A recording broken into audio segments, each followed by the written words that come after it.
Hey everybody, I'm Yvonne Williams with Back to Earth Creations, and welcome to our next lesson of our wire wrapping masterclass series. So I just remembered I actually do need a little thing of beads. So we're going to be going over weaving and coiling. We're going to start at coiling and then we're kind of add in some different things. I do have some beads here from all the links to tools and materials that I'm using are down in the video description below. These I had gotten off of Amazon, but you could also use any sort of seed bead that you like, but I was going to use this has anywhere from 2 to 6 millimeter beads in it, and so I was going to try to show how to get like a really cool like gradient in with our coiling. And then for tools, it's actually pretty minimal. I like my nylon jaw pliers. I love my bent nose pliers, and you are certainly going to need some wire snips. I like flush cutters because you can get a nice flat snip. And then also I like flush cutters that have a blunted tip. Woo, let's zoom in. So you can see here, this one does not come all the way to a super fine point, and I like that because it lets me really get flush up against what I'm working on and snip. So that being said, for today I am using bare copper wire. I normally use the tarnish resistant parawire because I really like it, and this is probably my favorite tone. It's the titanium tone. It really matches a lot of like steel and sterling silver pieces. But today I am using bare copper because we're going to be getting a little into oxidizing and polishing. I'm just going to be touching on it because I consider myself a beginner, but it's gotten me this far, so I was at least going to share how I go about it and to kind of be able to see how it brings out the details in your wire wrapping and weaving. So I recommend either 18 or 16 gauge for your core wire, and that is the wire that we're going to be coiling and weaving around, and then either a 28 or a 26 gauge for our weaving wire. And I like to use 28 with 18 and 26 with 16, but there is no reason at all to not mix things up. You can use 24 gauge wire, but I've found different folks get different results, you know, as could be expected. But what I run into the most with the very thin 28 gauge is folks will have their wire breaking on them. And often that's a result of a kink in the wire or being maybe a little too firm with your tension. And then with the 24 gauge, folks will often have trouble with maintaining tension because it is a thicker wire and it kind of fights back a little bit more. These are dead soft. I do recommend dead soft for doing this. But also give it a try with what you have. Just because this is what works well for me, something else may be ideal for you. So also we will need, not pictured here, but a key ring of sorts, because we are actually going to make a little bit of a wire wrap sampler that is a really great kind of, it's almost like having color swatches for if you dye yarn or fabric, or having paint swatches or something, just to as a reference to look at and be able to hold up and be like, what weave do I want to do? And it really helps me with the visualizing. So I am going to be starting with the 18 gauge and 26 gauge for my two wires, and I'm going to be cutting this length to like 4 inches. Let's make it 5 inches.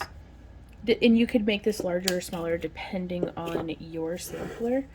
And we are going to start off by making the loop that's going to go on the keyring. So for that, I'm actually going to be using my flat nose and round nose pliers. Let me shift the tripod just a little bit. And I'm just going to do a wrapped loop. So I've come down 1 inch from the edge, and we cover this technique in lesson 1 of our wire wrapping masterclass course that is for free here on YouTube. And then you can see I have a little notch in my pliers. That's to help me stay slightly more consistent, and I'm just wrapping around. And even though I know I've covered this on previous courses, like previous lessons, it bears repeating. Like I'm always with the beginner on this. Oh, my pliers slipped. And for me, repeating the repetition leads to evolution. So by doing something over and over again, even when I'm teaching it, it sometimes helps me stumble into maybe presenting it in a way that didn't click with you before, but now it's like, oh yeah, that helped me get it. So that's why I repeat myself a lot, a whole lot, like a lot, but that's okay. And also, this might be the first tutorial of mine that you've stumbled into, and I'm not going to presume that y'all have any working knowledge of any of this stuff. So that being said, I'm just smushing that down. I did use my pliers to pull that wire around to maintain tension. And now we have a little wrapped loop that we can put. You want to make sure that that loop is big enough to go on your keyring, but this is what we're going to be doing our coiling around now. And so I am just going to pull off 3 feet of our 26 gauge wire.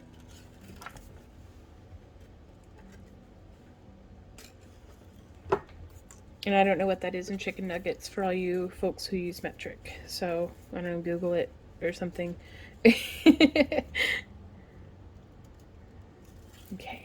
And sometimes my spool will get a little messy. I just tidy it back up and set it down and just let it be. Choosing my battles. So now we're going to go over how to start a coil, which coiling looks like how we did in our coiled bead project. It can add a lot of nice texture to your wire. So with about 1 inch of tail, let me zoom in just a little. And what I mean by that is I'm leaving just a little bit to start, and I'm going to hold that down to our core wire. I'm going to start here towards the end, and we can go 1, 2, 3, 4, 5. I'm just coiling the wire around the other wire. I'm going to smush with my fingernails. If that does not work for you, you can take, like if you have, I'm blessed with very strong fingernails, so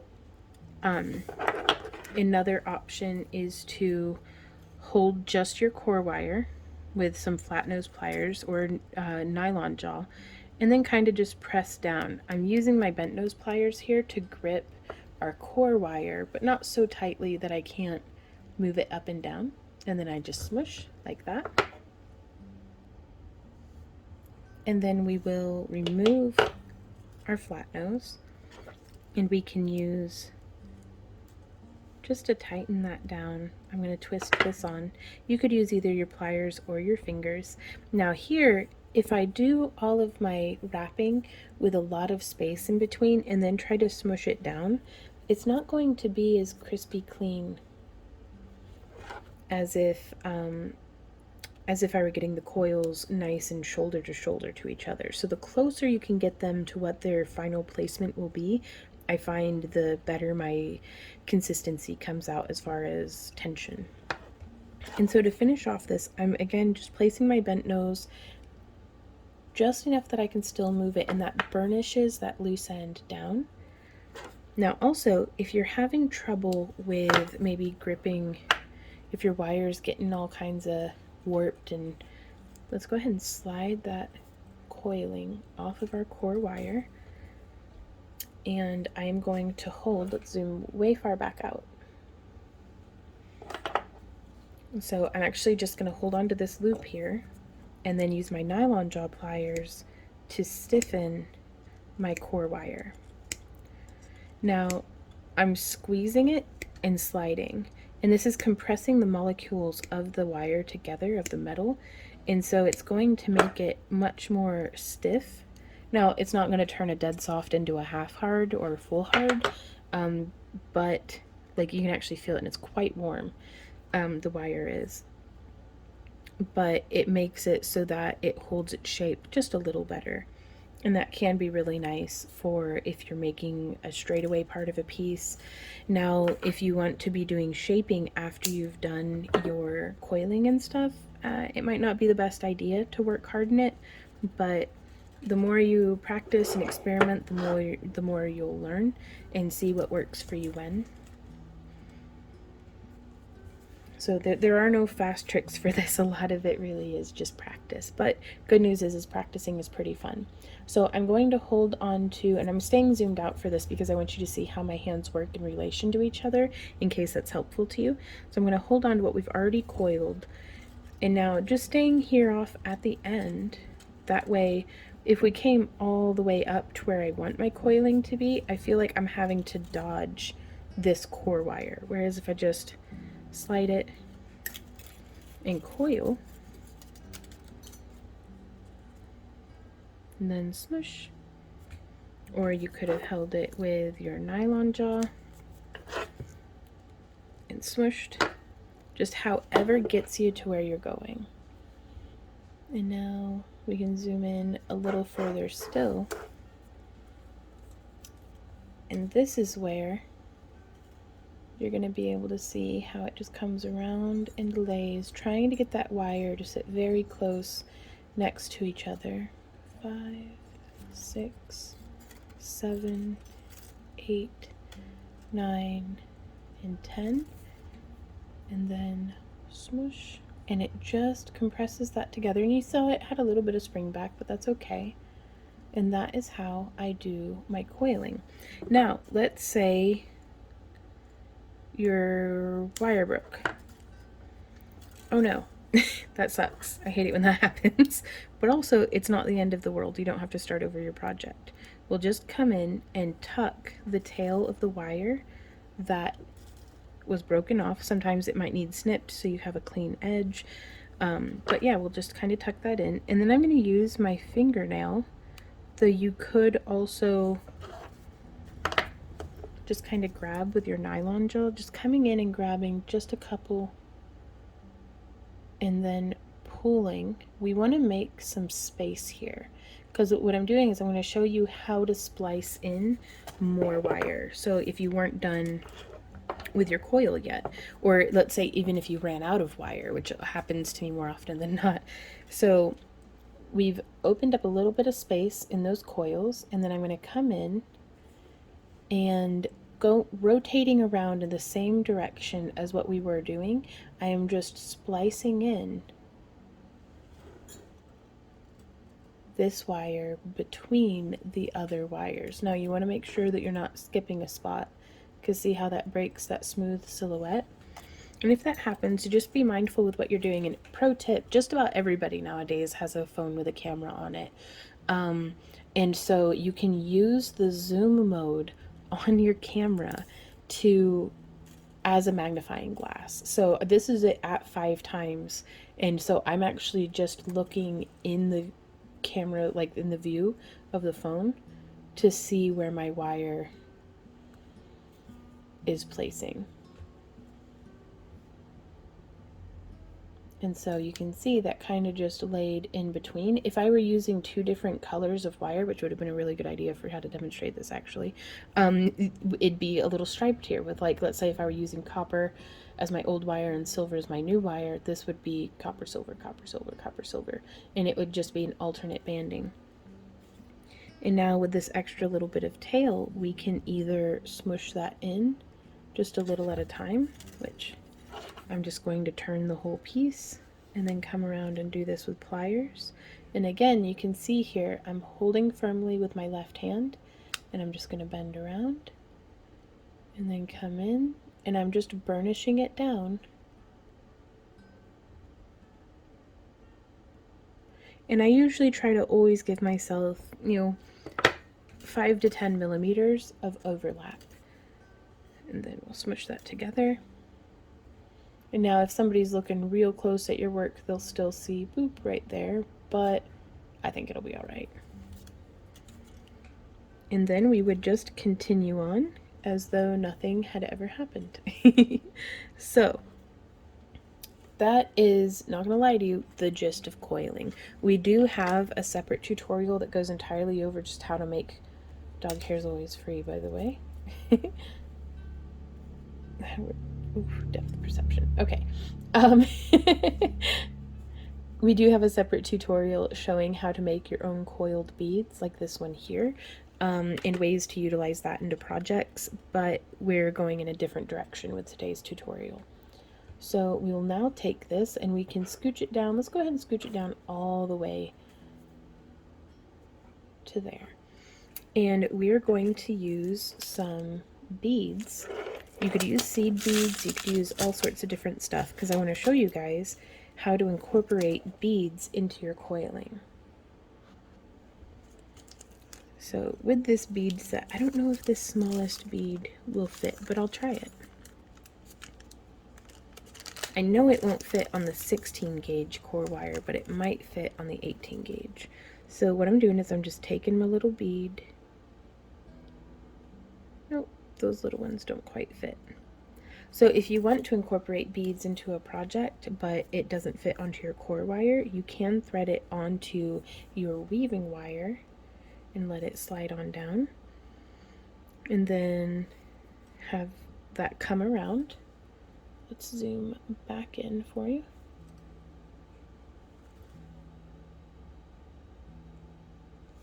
So there you can see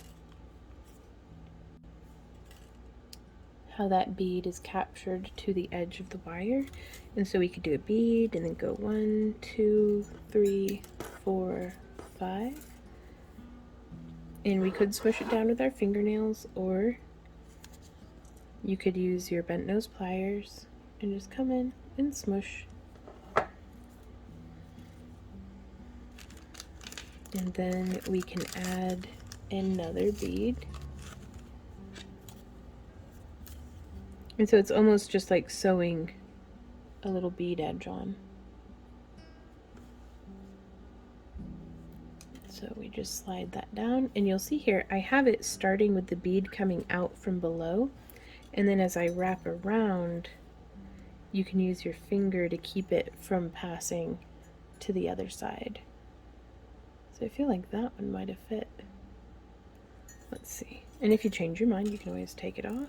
Coiling is actually very forgiving with any bumps that you might put in your wire. So let's see. In today's episode of Will It Fit? It will! Oh my gosh, I love that. Okay, so also, even though beads might be like pretty consistently manufactured, sometimes some of them won't fit, but some of them will. So go ahead and, rummage through. So here, again, I have the wire exiting from the bottom of the project. And you can get a really cool effect by just doing this offset. Like, I call this an offset bead, and this is an inline bead.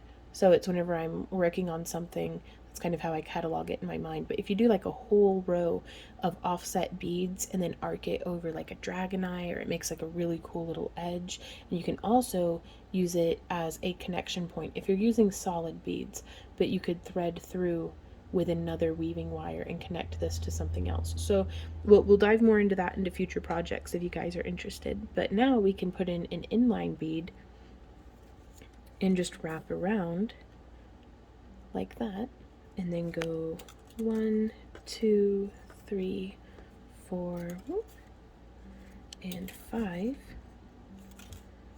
Smush that down. And now, to try to stay consistent, I'm going to keep my wire exiting towards the bottom, and I'm going to add a bead that is the next size up, and then come around, because it keeps that wire crossing consistent if I do it that way. And you can tweak it a little with your fingernail. So now 1, 2, 3, 4, 5. Exiting the wire towards the bottom, go ahead and give it that smush. And now next bead size up, there we go.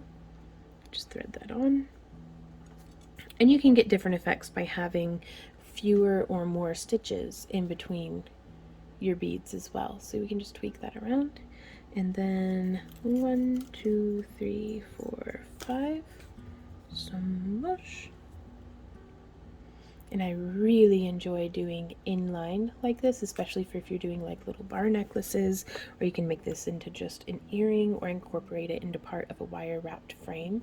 But having that gradation from small to large is just, it makes my eyeballs happy. Like, it's very pleasing to the eye, I guess is the way to say that. Okay, sliding that down, And then coming around, just like that. And 1, 2, 3. I'm tangled in my pliers.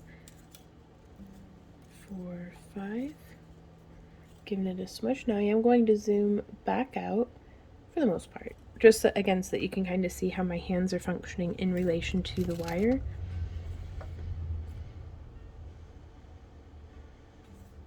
So now our final bead size. This is also a great way of keeping, if you're putting large beads next to smaller beads, it keeps your bead from eating the other one, which can happen sometimes.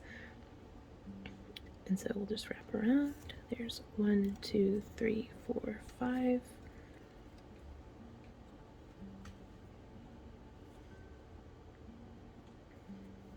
And this is also a great way of taking pretty standard bead sizes and keeping them on your sampler. So that way, if you're trying to see, and you can just grab your sampler and be like, I want to add a bead up at the top of this. What size would be a good choice? And you can kind of just go through and be like, okay, yeah. No, that one's a little too big. And you can decide for yourself, just having that little sample swatch right there by you. 1, 2, 3, 4, 5.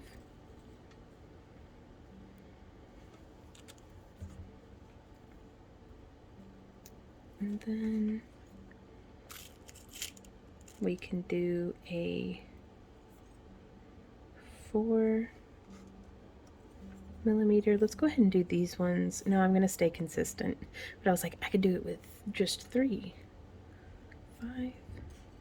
Because it feels like we're running out of space. But that's okay.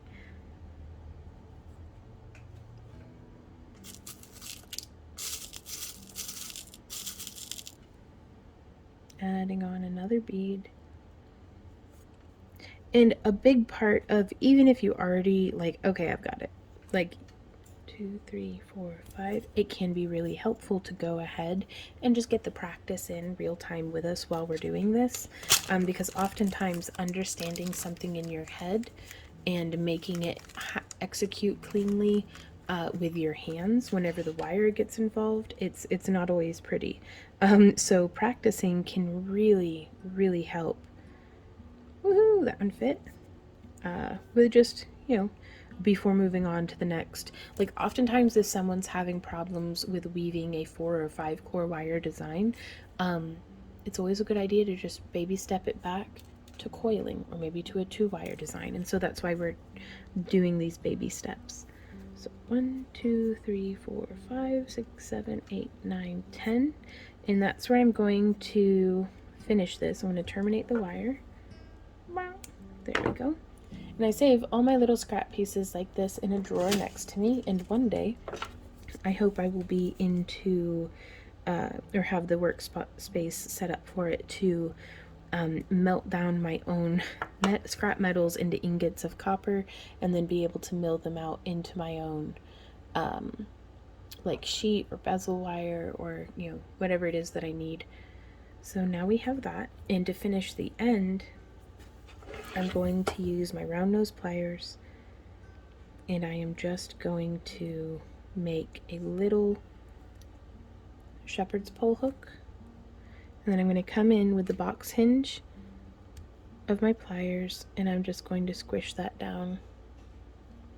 That way nothing's sliding off the tip. And that is our first wire for on our sampler.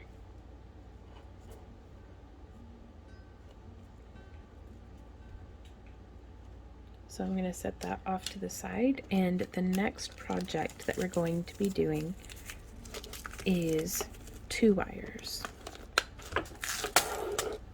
And so for this one, and you can make all of your wires this length if you want. I'm a big fan of 2 inches, 2 to 3 inches, especially when it comes into these weaving projects, so we're not having to spend a super long time.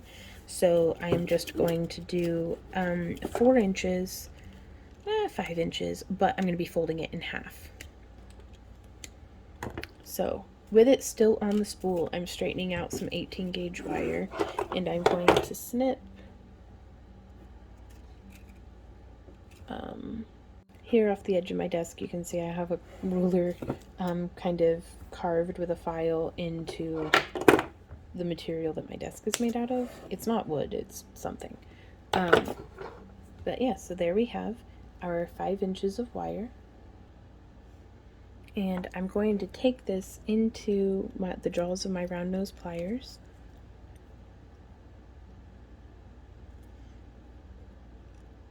And you want to make sure that the loop is going to be big enough to fit through your keyring. And I'm just going to bring this around, and then I'm going to bring it a little past on each side so that it makes a little bit of an inline loop. And now I'm going to come through with my flat nose pliers, and I just want to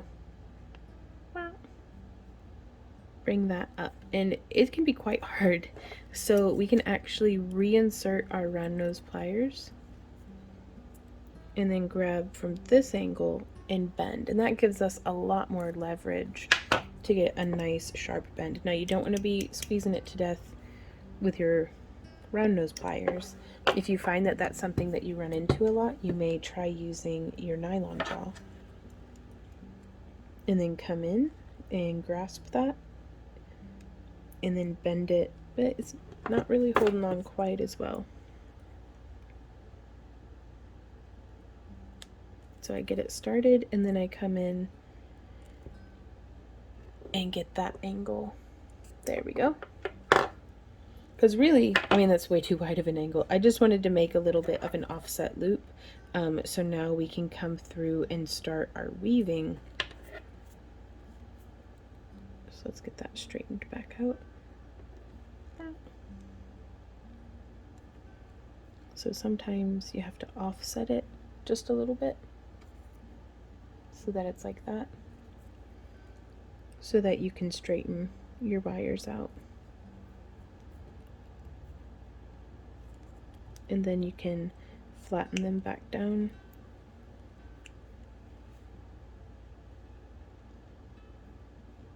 And there we go. And that's flattened them back together. Now, most of the time, I'd just start this with 2 separate wires. But sometimes this can be a really nice way of starting a piece, and so I figured I'd go over a different way of starting it each time, in ways that give me a lot of challenge because it might be helpful to y'all. So from here, we're going to be using the 26 gauge wire again, and about 4 feet of it, because weaving designs can really eat up this thinner wire, you guys, like way more than what. Even after all this time, I'm still not very intuitive about it. So I always err on the side of more wire than not enough. Now, if you're doing a piece out of sterling or fine silver or incorporating other precious metals, it might be a really good idea to do a practice piece in copper and keep very specific notes about how much you're using, how much you trimmed off. That way you can really, like just super focus in on it and get the exact amount of wire snipped off. That way there's less waste. But with copper and with the enameled craft wire that I like using so much, it's so affordable. You don't have to be stingy. So now I am going to do our coil, and I am giving myself about 1 inch or so of that, give or take a bit, of tail wire, and I'm just going to come through and do 1, 2, getting in between those wires, 3, 4, and 5, and then I'm going to swoosh. And now from here, I'm actually going to slide this off and flip it over for just a sec. And that can be a little tricky because the wire's all tangled up on my leg. There we go. And then I'm going to reinsert our core wire into these 5 coils, but with that tail wire off to the right. And this way I can come through, and I'm also going to take this and bend it open just a bit to give myself a little bit more space between our wires. but this makes it so much easier for me to twist on our little bit of excess tail. So I'm going to smush that, and I am going to finish it off with my bent nose pliers. There we go. And then let's go ahead and give that a smush. Very good. Then I'm going to slide that off, flip it around, and reinsert it. Excellent. So that's about 5 or 6 millimeters worth of wire. Let's do 2, 3, 4, 5, 6, 7, 8, 9, 10. So about 20 stitches of the 26 gauge wire. I'm going to do, I think, 10 more. 1, 2, 3, 4, 5, 6, 7, 8, 9, 10. Smush it again, and I'm going to go ahead and I'm going to travel this up our wire, and I want to see if I can kind of push it.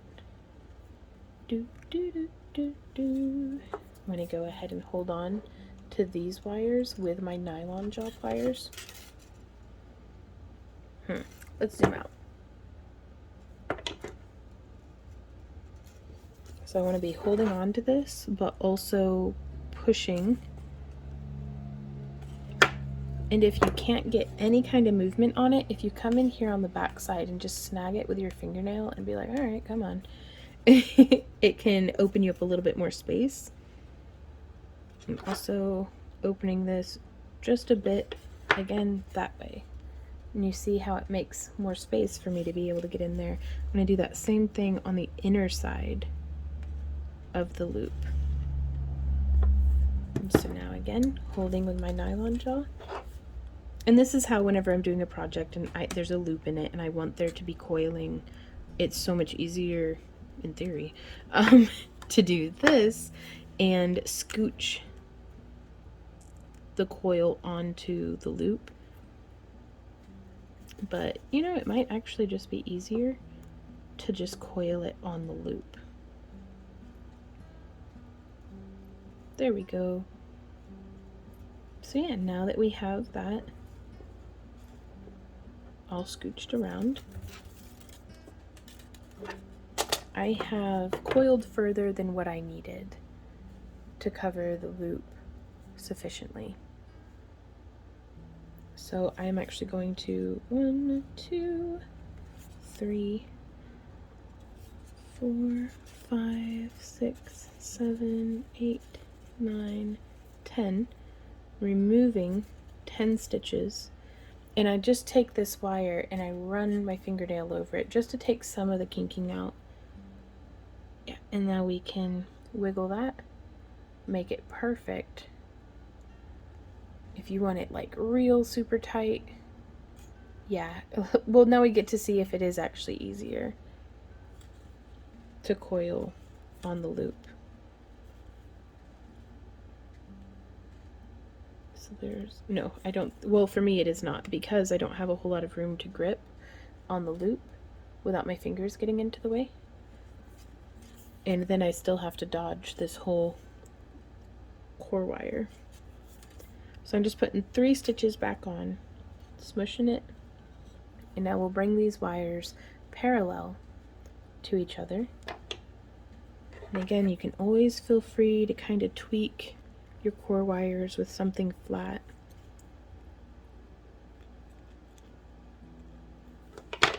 That way they'll sit nice and happy. And now I'm grabbing with my nylon jaw, I'm going to hold on to that whole loop and I'm going to go 1 and 2. And this is going to get that bound together. Again, we can come in here and squish. And then I'm going to slide this in. And you can see it's not quite as snug as I'd like it to be. So I'm just going to take my bent nose pliers and I'm not squishing it, I'm just smushing it in from the side. And this is going to establish the distance for between our 2 core wires. So that was 1 stitch, and then there's 2 stitches, and again you could come in and push with your fingernails if you wanted, or you can do a stitch and come in with your bent nose pliers. Smoosh. So that's 3, and this is an option that we can do. So you've got 3 around one. Now let's do 1, 2 around both. I'm all tangled around my pliers, so let me scooch those out of the way. And I don't hold too tight on these 2 because I don't want to close that gap between our wires, but I also want to just maintain tension. So as usual, practice will make for progress. Now, if you're using your fingernails and this loop was a little saggy, you can press your fingernail against it and then just kind of cinch in, and it can kind of tighten it down. You don't want to do that too much because it can break through your wire if you're very, very cinchy with it. So there's 1, 2, and so this is another example. See how there's just a little bit of space there, so I'm just pressing my fingernail and pulling, and it just makes me feel like we're getting a little tighter, and then we can smush. So that's 1, 2, and 3.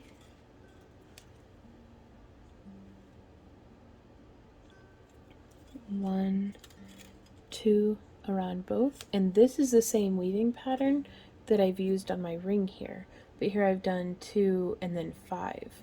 So depending on the density, you can get very different looks with this, and I love it for whenever, let's say the second core wire, if it were silver, and then it just gives a nice little pop of a different color, or if both of them were this copper tone but I were wrapping in a silver toned wire or sterling silver wire. It's a great way. Mixed metals is very trendy, it seems like.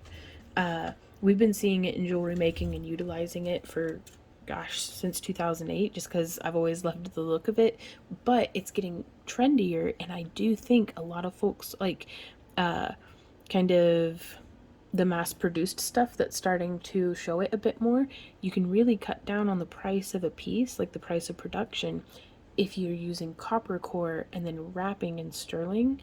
Like, because to get 26 gauge silver isn't that bad, but 18 or 16 gauge silver, your penny doesn't go as far. So it's a great way to be able to utilize copper and then wrap it in sterling if you want to get into, like, as I make steps to get into more sterling and silver and stuff like that, that's the trick I'm going to be using to keep my price point down as much as possible. So let's do 1 more of the 3. 1, and again, if you're having a hard time, don't brutalize your nails if you don't have to. Go ahead and use your pliers to smush that up into place. And if you're having trouble with bagginess, and what I mean by that is it's very small detail, but how this one wire here is just poking down a little lower, that's where I press in my fingernail and then I cinch. And I'm holding quite firmly. Like, let's zoom back out so you can see how my hands are interacting. So I'll wrap, smush it down, and then just cinch. So I'm holding quite firmly onto the wire and just tightening it. But it's really hard to beat the smush with that pliers. So that's how that's coming out. And so now we can do, let's just do 5. So wrap, wrap, and then 1, whoop, cinch, 2, 3. So that's 1, 2, 3, 4. So this will be the 5th repetition. So there's 1, 2, and then 1. And you'll notice I do have a very gradual, slight split of the wires being apart from each other, and that just makes it so much easier to get my wire in between them instead of having to like carefully aim to insert the wire. And it also, I can squeeze it down just for the 1/2 inch that I'm working on next, and then kind of splay it back open. So that's 5 repetitions. So let's do this next one with 1, 2, 1, 2. Ooh, kind of baggy. Let's cinch that down. 3, 4, and 5. So we're going to zoom back in. So there's 1, 2, 1, 2, 3, 4, and 5. And let's go ahead and cinch. And so here you can kind of see, this is another great way of getting a nice gentle gradient. You could start with, we could have even done 2 and 2 for a few. And then 2 and 3, 2 and 4, 2 and 5, 2 and 6, like, and you can really, I don't know, it could be utilized, I think, to get some really cool detail effects in wire sculpture or wire woven pieces. So there's 1, 2, 1, 2, 3, 4, 5. And now I'm going to zoom back out, mostly so I stop wandering out of frame, but also so that y'all can see how I'm interacting with my wire. So I'm only really holding, you can see how it's tangled here. Move the tripod so that you can see it's tangled under my pliers. If I were to keep weaving, that would turn into snags and kinks and all sorts of different stuff. So I try to let the tail of my wire travel loosely and freely as much as possible. Oftentimes that will mean having my pliers moved away from me, but typically when I'm not recording a tutorial, I just scooch back away from my desk, away from my tripod, away from everything. That way it's just me having a one-on-one fight with the wire. There's nothing else for it to get tangled on. Oh, it still gets tangled around my legs and the chair that I'm sitting in and my cat. If she, hears the wires making that noise, oh, she'll come from the other room. We have her closed up in the living room with Randy and Maddie right now. But yeah, otherwise she loves to come play with the wire. So that's just something that, to help avoid that, I just remove myself from the obstacles. Also, just like sometimes standing in the middle of the room can be a really good way. If you find yourself very, very frustrated with it, and the more you practice, the more you'll be able to start to anticipate whenever the wire is going to start being a jerk. But also, I'm not in between every stitch running my fingers over the whole length of the wire. I'm really just kind of focusing on this first 4 to 5 inches. That way I'm not work hardening the rest of the wire. We'll smush that in. How many is that? 1, 2, 3, 4. So this will be my last one. And 1. But yeah, you can see the wires just, it was fine hanging out down below the desk. Now it's on top of the desk and getting tangled on stuff. And that's okay. It's just something to be aware of. So there's 5. So now I'm going to do the next one at, do we do 8 or 10? I don't know. You could do yours however you like, really. So, yeah, let's go ahead and do 1, 2, and then smush. And again, you can kind of see that it's not quite laying the way that I want. So I'm going to take my bent nose pliers and I'm just going to smush it up, being real gentle with the project, with myself, and then cinching it down. So there's 1, 2, 3, 4, 5, 6, 7, 8, and smush. And then 1, 2, 1, And you'll see here by leaving that little bit of a gap, it's so much easier. Like having the wires just a little farther apart makes things fit so much easier. And so if you're not having to struggle with it, it actually ends up giving you a tighter looking weave when you give yourself enough space to function. 3, 4, 5, 6, 7, and 8. It can also be a really good idea to just put on like a press-on nail or something to save your regular nails from the wire abuse. So there's that.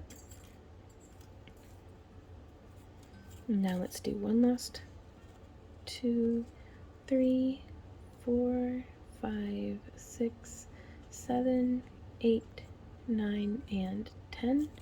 Smush! And I'm going to bring these two together just a little bit more. We're going to go 1, 2, and I'm going to finish it with just 2 on one, 2 on both. 1, 2, 1, 2, 1, 2, 1, 2. So you can see it's just, again, just a little sampler, but I like binding off the ends here because I'm just going to be snipping it, and I'd like for it to be not terrible, like and pokey and slidey offy and stuff. 2, and let's finish this one with 1,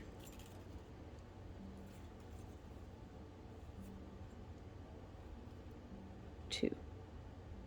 So having done that, I'm now going to come here onto the back side. I'm going to get my wire snips in there. There we go. And you can see, whoop, that gets it really nice and close.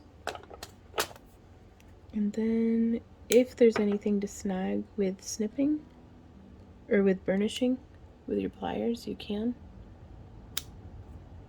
But there is no little pokey bit.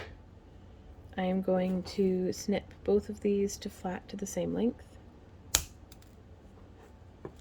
Save that little bit of wire. And then from here, we can take a metal file and just round off the ends.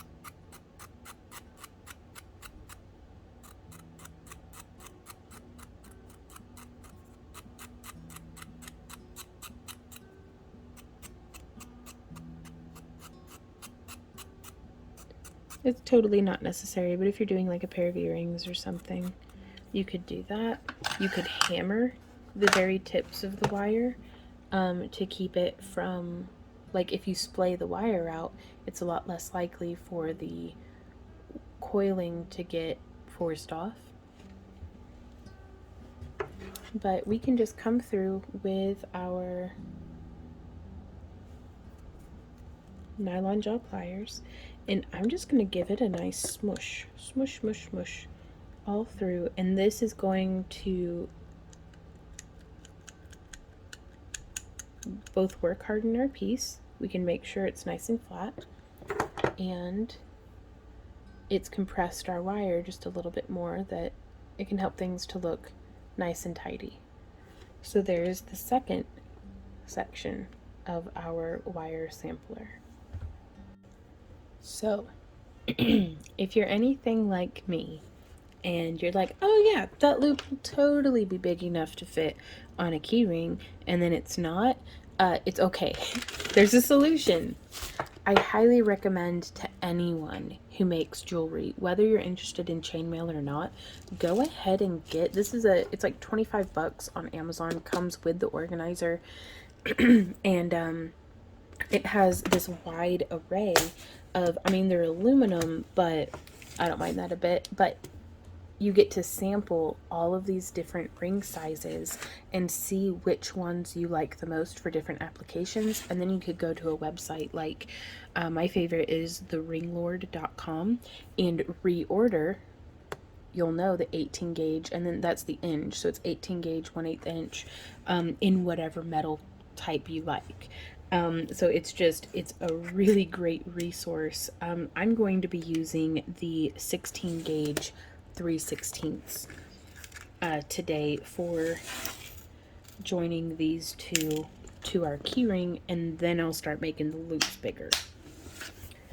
So, or you could just, to be consistent, you could use jump rings on all of them, but that'll be fine. So to open these, we're just going to come in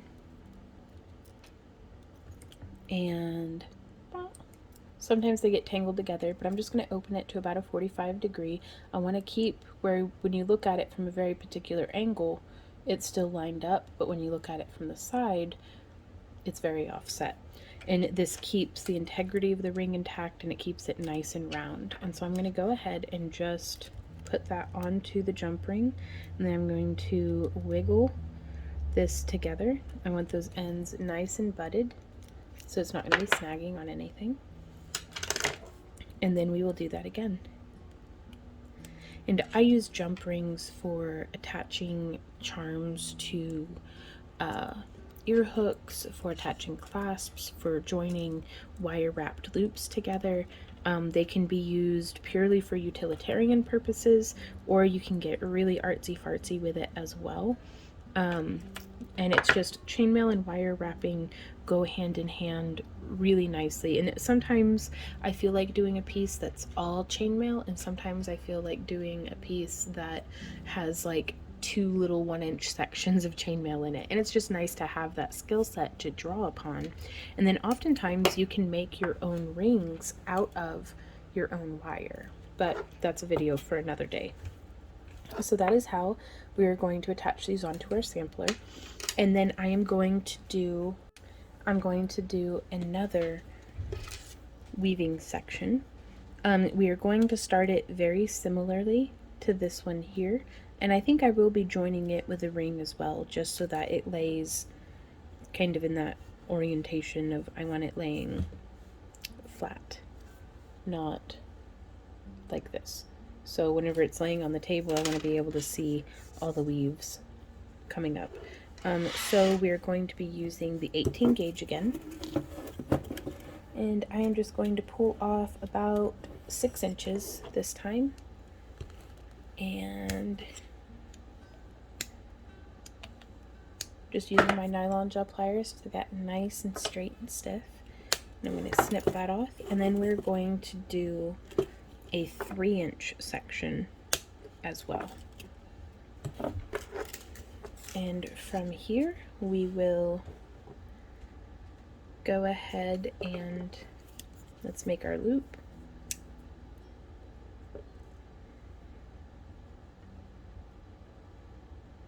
So I'm just going to bring it around like this time and see if that gives us an easier time of it.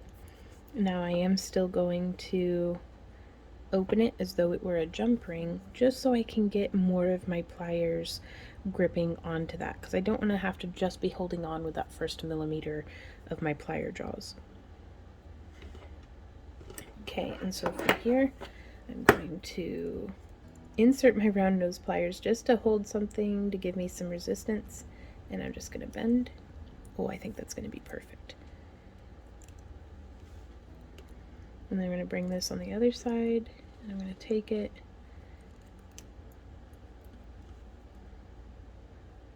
and I'm going to bend just that little bit, but I think that's all we need. And from here, I want there to be enough space that we can put this 3rd wire just there in between. And so this is a great way, again, to be able to start adding in other wires in a way that makes it look like it was all one piece. So now I'm going to use another, let's do a full arm span. So for me, I am 5'4", so it's about a 5-foot arm span. And what I'm doing is I hold the end of the wire in one hand and the spool in the other, and then I spread my arms full wingspan one arm out to one side, the other arm out to the other, so that I have about 5 feet of wire off of the spool. And give that a snip. Making sure it's off to the side so that there's no like kinks or anything. I'm going to go ahead and set the pliers that I'm not going to be immediately using off into my organizer so that I don't torture myself with getting tangled up on a bunch of pliers. So from here, we can start with, let's go ahead and coil on this center wire. And we're gonna, I only have a 1/4 inch of tail wire here. As you get more experienced with it, you may find that you don't need as much of a tail wire, but there's no, it's not that one way is preferable to the other, it's just another way of doing it. 4, 5, so we can smush that on in, smush that on in. And so that would be 6, and then so about 7 coils is what we've got right now. And if you find you're having a difficult time gripping, you can still gently hold with your bent nose pliers. So that's 8, 9, 10, 11, 12, no, let's just do 10. There we go. And so we can smush that on down, and then we can bring this up to here. And the wire, I'm going to set that down. And I actually want to stabilize up here at the top first. So I'm going to be removing this, and we can actually just slide this down to the other end of the wire so that our wire is to the left of our coiling. And what I'm going to be doing here is setting this 3rd wire in between these other 2. And you don't have to worry about that little bit of excess. Go ahead and give yourself a touch of wiggle room. And I am going to coil once and twice, building back off to the right. So that means we're going to have to kind of go over, let's zoom in here because this is definitely, I'm coming in 1 coil and just pressing that in, that way it sits there between those coils. And I'm actually going to use my bent nose pliers to give this a little bit of a smush so you can see how that's looking. And now I'm going to turn that just a bit, and now we have, I can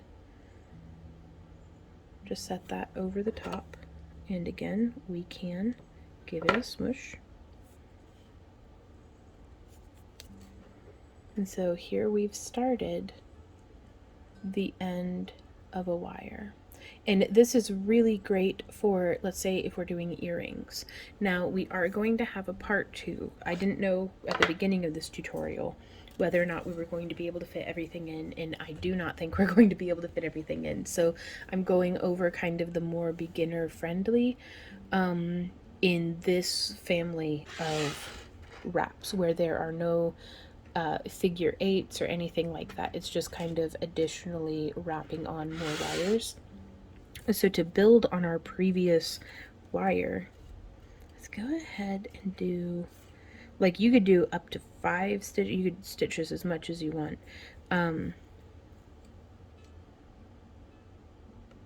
So just starting it out, I'm gonna wrap around, get that set in there. Let's go around the back again.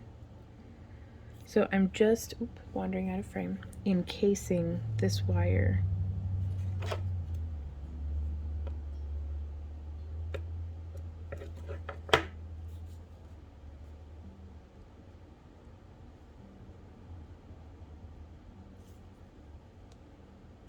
Okay, and so now, yeah, let's do 4 and 5, just to have a real nice, stable beginning.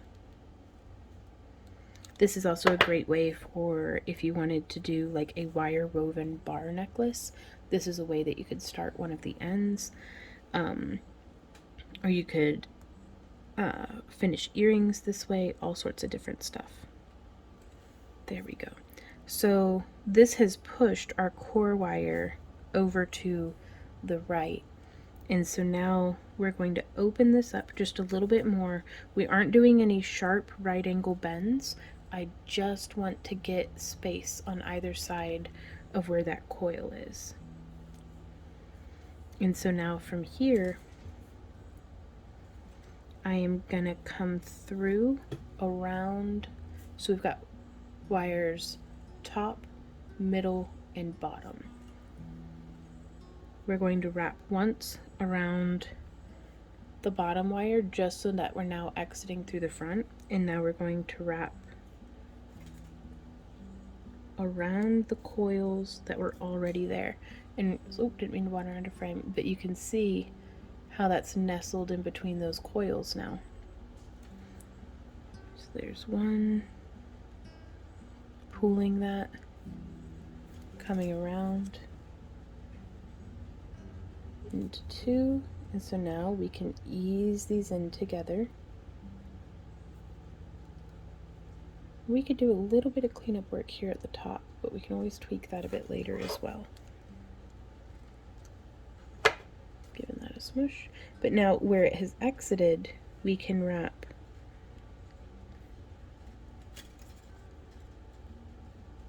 around one side.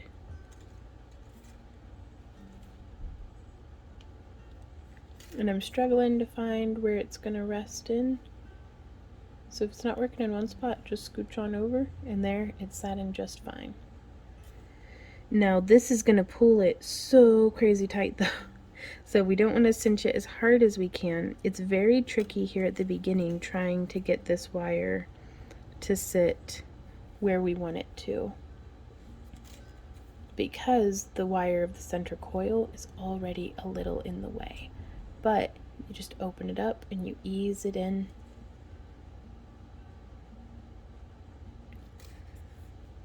And now we can wrap around the top and middle.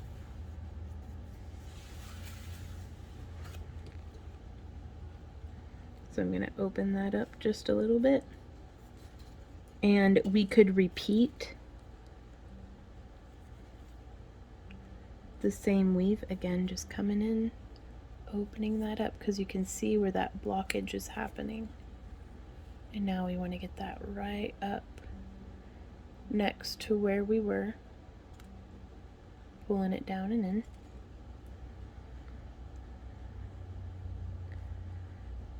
And so we'll continue for just a few, and honestly, we've secured that end. We can come in here and make our lives just a little easier. It is never too early or too late to completely change your plan. And we could either snip it, or we could try to snag that end, but I think we're going to have an easier time with snipping it. And so to snip, I just come in and I've butted my pliers up against our core wire, and I've just snipped that little bit of the coil off. And then we can come down another, nope, I think we're good where we're at. I don't want to cut through our weaving wire.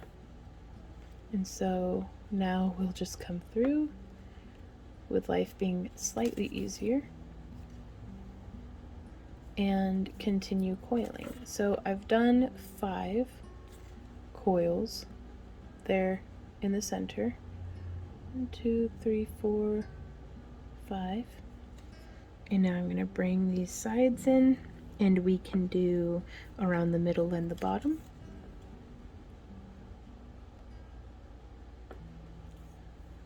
And then around the middle and the top.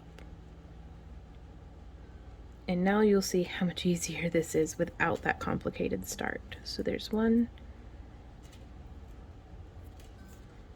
2, 3, 4, 5. Sometimes moving your wire away in like a third dimension can really help you to get into spaces without warping the wires away from each other. And so I'm going to do one more with just the one repetition, which can have a look. It can be what you're going for. But I personally prefer what I'm going to do next, which is 2 around each. But let's stick to the 3 is just a nice round number. So we've got around the middle and bottom, and then around the middle and top. And let's bend this back. And I'm going to zoom back out so I stop wandering out of frame, hopefully. 1, 2, 3, 4, 5. Then bring that back on in. Give it a smush, give it a tug. And now we are going to begin doing 2 around in each way. So we will go 1, 2. Give it a smush and an adjust. And then around that center one. And now 1 and 2 around the middle and top. And then this is where you get into about infinite variations, really, because we could just do 2 in the middle. So it's just 2, 2, 2, 2 at the bottom, 2 at the top, 2 in the middle. 2 at the bottom, 1, 2.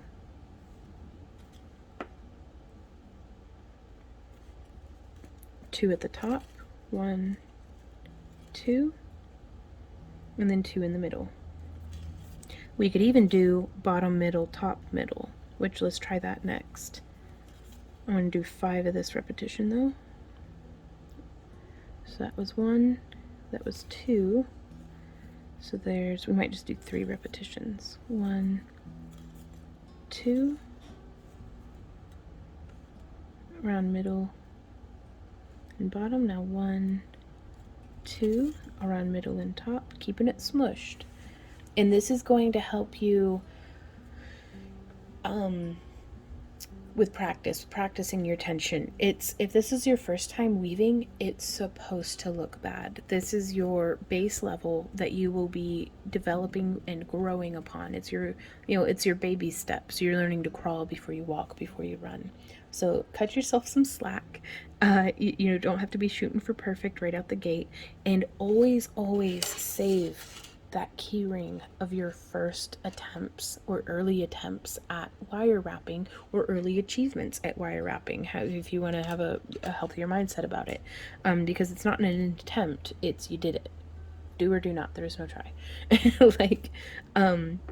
So you are doing the thing. You are a wire weaver, you are a wire wrapper, you are an artisan. So save those early baby steps so that, maybe your 5th project in, maybe your 100th project in, maybe 20 years hence, you can still look back and be proud of yourself for how far you've come. So then we do 1, 2 up there at the top. And if ever, something's looking a little, just squish it. So much of wire wrapping is just squishing. Strategic squishing. Okay, so that would be 3, or the 3rd repetition. 1, 2, there around the middle. Now we will try 1, 2 around middle and bottom, 1, 2 around middle, and then 1, 2 around middle and top. And then we just work our way back down. So there's 1,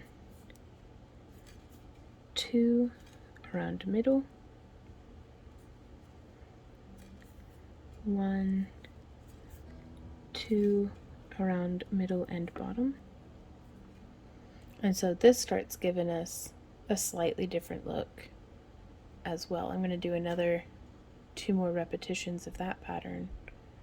And this way you can kind of cover and see. Doing something to delineate, maybe if I had done a larger gap right there of just coiling to delineate the difference between how things evolve, or even giving myself a longer section. These are all good ideas, and the good news is we always need to practice. So doing just a little bit more might be, do another sampler for on your keyring. If it's helpful to you to keep a journal of, which samples you've done and like specifically like spell out, for yourself which weave, maybe do a drawing of it. Whatever you find might be helpful for you in your studying of this. So yes, there's those 3.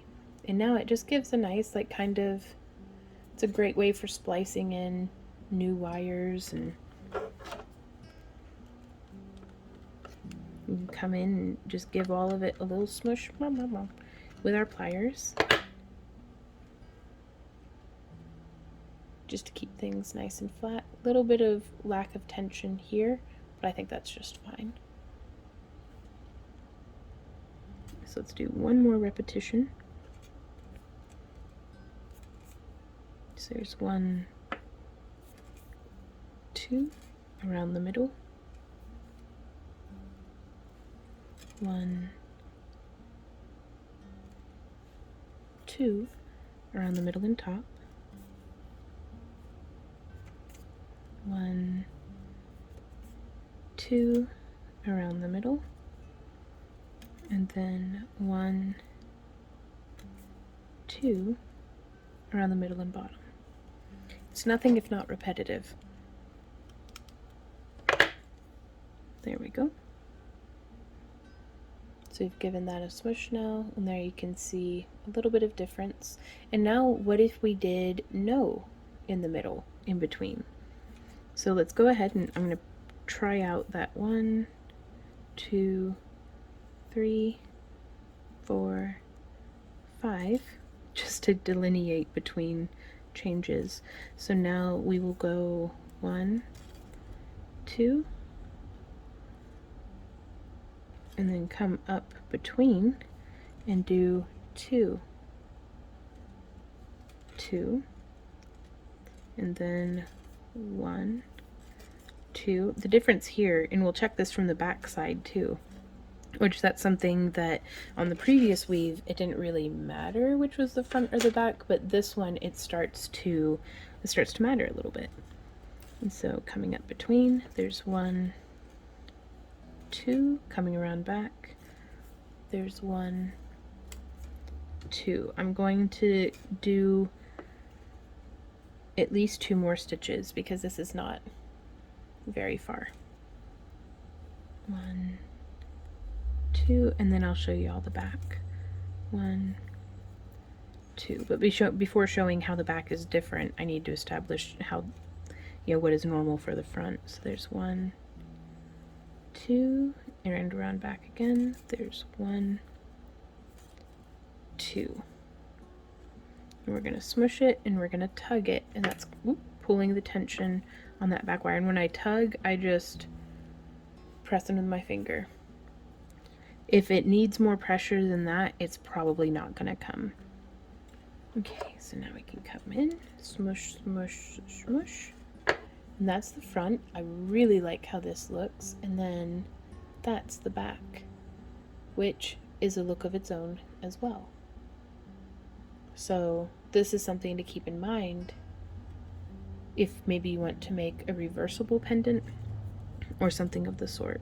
And now let's do 5 coils in the center to delineate.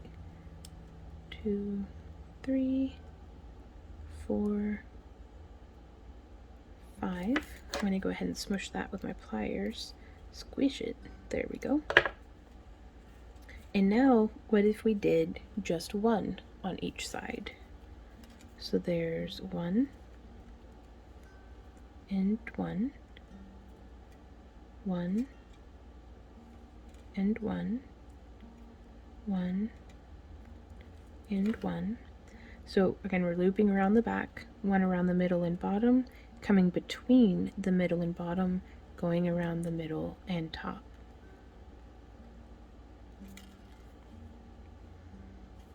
coming up in between and around we go.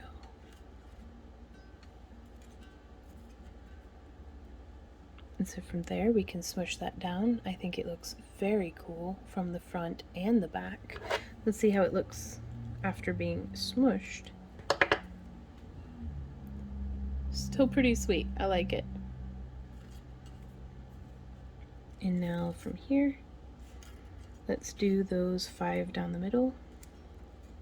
2, 3, 4, 5. And let's think for a moment as though we were finishing the end of a bangle bracelet. So how's a way that we might want to, secure that? And we're definitely going to have to be coming up with a lot of different ways. So I'm going to start with the first, which I think is kind of the easiest. It's a little loopy looking, which is not everyone's style, but we'll be hitting on different styles as we go. So from here, I'm actually going to use my finger and I'm going to snip there and there so that these wires are more or less the same length. And I'm going to use the smallest, no, let's just do a spiral. We could use the smallest loop on our mandrel pliers if you wanted it to just be a loop, but I'm going to actually try to do a little spiral. So I'm going to come in and just coming around. Now we have a whole master class on making spirals that is great to practice along with. Whoop, if I could stay in frame. But today is not that day. And so we are just bringing that down, and then we can grab again as close to the tip of the wire and as close to the tip of the pliers as we can. And I'm just coming through and bringing this down and in. And now I'm going to bend our center wire. Oops. I'm going to go ahead and just snip. You could cover it in a coil, but I'm not quite there right now. I don't think we've built up to that. But I cannot gauge. Some of us learn quickly, some of us learn slowly. So, something that I feel like may not be beginner appropriate, you might be miles ahead in something that I think might be beginner appropriate. You might be like, what? So, I'm just going to take my flat nose pliers, bend off to the right, and then, yeah, let's go ahead and just spiral on in. If I had a little bit more wire, we could try to make a slight fleur-de-lis. It's a thingy that looks like the end of a cast iron fence. If that makes fleur-de-lis? Grumble. Words are hard. So I'm going to grab right here with my flat nose pliers and fail terribly. Let's get some narrower flat nose pliers. I'm going to come in right here with my 2mm stepped flat nose plier tips, and I'm going to bend it. And we're going to try to get a slightly sharper looking bend by just coming in there on the side. There we go. And this is something that if you wanted, you could have waited to snip your coiling wire, and you could have closed that coil, and this can be a great spot to attach a jump ring for a clasp or something. But yeah, so I'm just going to go like bonk, bonk, trying to get it to be bonk, bonk. little crispier. It's not a very crispy tip, but I didn't quite have enough wire to do quite as I would like, but maybe on the next one. And so this we can take our nylon jaw pliers and we can smush this out. So this is another weaving pattern for on our sampler keychain, and I'm going to kind of build them all in one direction. And then I'm going to use that same 16 gauge 1/8 inch ring to attach this one.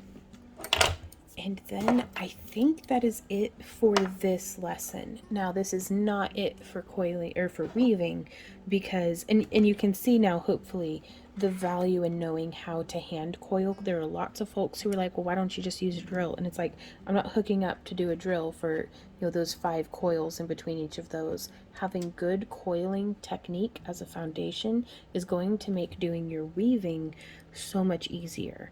So the hours that you put in, the practice and diligence, which also, that reminds me, we can take this, and some folks might be worried about it pulling out, which something that, I mean, I guess if we did pull hard enough and like kind of wiggled this, it would kind of pull through. So if we have this little bit of wire up here at the base in that loop, we can come in with our bent nose pliers. I'm going to bend this away just to expose that, and I'm going to bring this around, and we could actually take this and hammer it, or if you do any torch work you could have balled that tip initially, which would be really, really cool. But let's see if we can't just smush the heck out of it with our pliers. So I'm putting it up in the box hinge, and I am just flattening this out.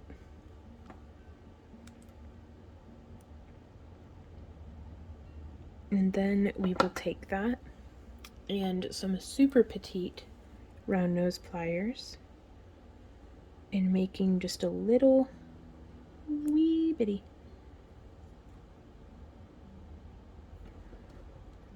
loop. And now I'm just going to take my bent nose and we can pull on this. Oop, well, I undid my little loop. And that's where the benefit of using your coiling wire to stitch those together would have been very handy. But yeah, so we have that over now, and I am going to just smush that flat over so it's folded over our wire. And then I'm going to straighten that all back out. And that should go a long way in keeping you from accidentally pulling your wire out and there is nothing snagging.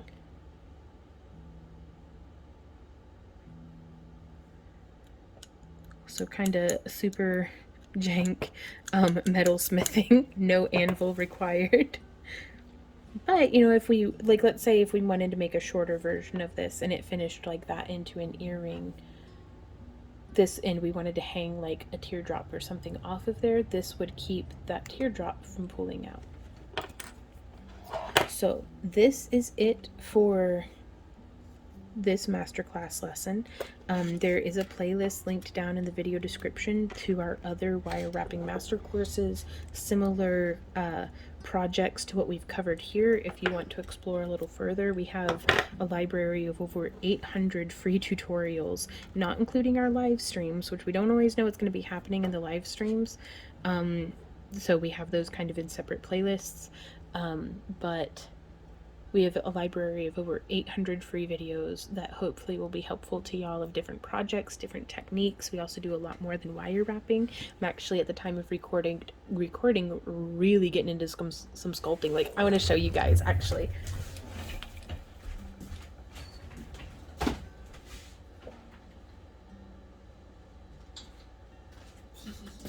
Okay, so I'm not done painting these guys yet, but I was working on them in a live stream, and they are glow-in-the-dark little mushrooms with little crystals in their butts, and I absolutely love them. Now, I haven't done the antiquing or anything yet, but I'm having so much fun sculpting, and so we're going to be doing we're trying out a new product called Cos clay. So it is a polymer clay, but whenever it dries, or whenever it's been baked, because it doesn't air dry, it has to be bake cured, which is great because it gives you unlimited shelf time to get to sculpt with it. It is flexible, and I cannot wait to see how I can incorporate that into our jewelry creations, to see if I can use it with a non-flexible like Sculpey Primo polymer clay. But yeah, anyways, before I get off onto a side tangent about clay and sculpting and stuff, the point was we do more than just wire wrapping here on the channel. So y'all are very much invited to come hang out in our Friday live streams that we have from 5 to 7 p.m. just about every Friday, just in case stuff comes up in our schedule. Sometimes we have vending events and different things.